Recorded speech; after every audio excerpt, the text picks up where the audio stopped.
I'm Ron DeSantis, and I'm running for president to lead our great American comeback. Florida Governor Ron DeSantis has officially entered the 2024 presidential race after announcing his bid in a Twitter conversation with Elon Musk. Governing is not entertainment. It's not about building a brand or virtue signaling. It is about delivering results. And our results in Florida have been second to none. We can and we must deliver big results for America. After a big win in the midterms and a successful legislative session in Florida, DeSantis is looking to take his politics national, going head-to-head with former President Donald Trump for the GOP nomination. They are the top two contenders for the Republican nomination at this point. No one else comes close. But moving from state politics to a national stage presents its own challenges for DeSantis. So what should we expect from the governor, and what challenges lie ahead?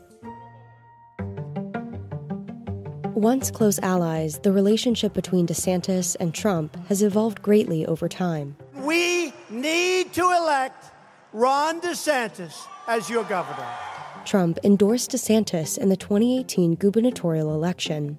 Mr. President, I look forward to working with you to advance Florida's priorities. I think you're going to get tired of me calling you, asking you for things for Florida. They felt similarly on a lot of issues. DeSantis sort of championed those issues back in Florida. The president had a real ally there. That really came off the wheels recently as the governor asserted himself politically and began to look at a presidential run.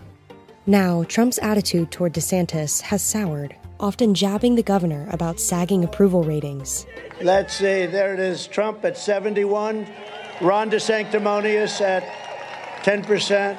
He feels that the governor is disloyal, that Ron DeSantis is not showing him proper respect by challenging him for the presidency.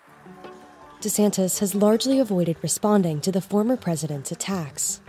I don't know how to spell DeSanctimonious. I don't really know what it means, but I kind of like it's long. It's got a lot of vowels. I mean, so we'd go with that. That's fine. You can call me whatever you want. I mean, just as long as you also call me a winner. In order to win the Republican nomination, Ron DeSantis is going to need a lot of Trump supporters. So alienating those with hard-hitting attacks against the former president could turn those people off. Since winning the 2018 election, DeSantis' popularity among voters has exploded in Florida, illustrated by his landslide 19-point re-election win in the November midterms. And his popularity continued to grow after he delivered several conservative policy victories during the last legislative session in Florida.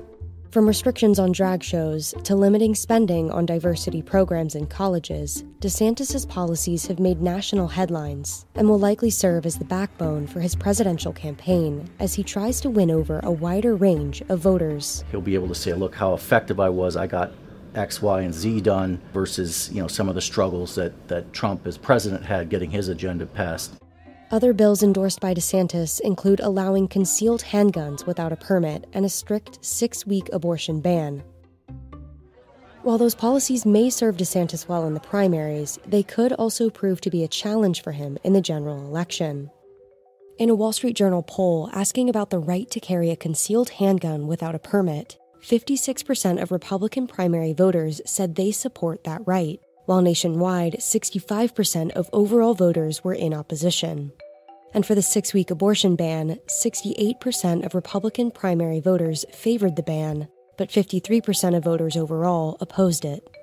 The abortion issue is very complex, it's controversial. 6 weeks is seen as pretty extreme by a lot of people. DeSantis is also preparing to challenge the incumbent President Joe Biden, who, along with Trump, has experience running in presidential elections and winning them. DeSantis is not tested on a national stage. He doesn't have the experience dealing with world leaders or major global issues. So that'll be something that both Trump and Biden would use against Ron DeSantis. DeSantis now joins a growing swath of Republican candidates in the race, including Trump, former South Carolina Governor Nikki Haley, and South Carolina Senator Tim Scott, with the potential for others, including former Vice President Mike Pence, who may announce in the coming months. Right now, it's down to Donald Trump and Ron DeSantis. It's their fight to lose. Republicans are hungry for someone who can get something done. There's a number of other Republicans that are vying for this, and they're going to be looking especially to see if Ron DeSantis stumbles. Essentially, if you boil down Ron DeSantis' argument, is I'm effective, I can carry on the agenda that Donald Trump kind of started, but actually get it passed.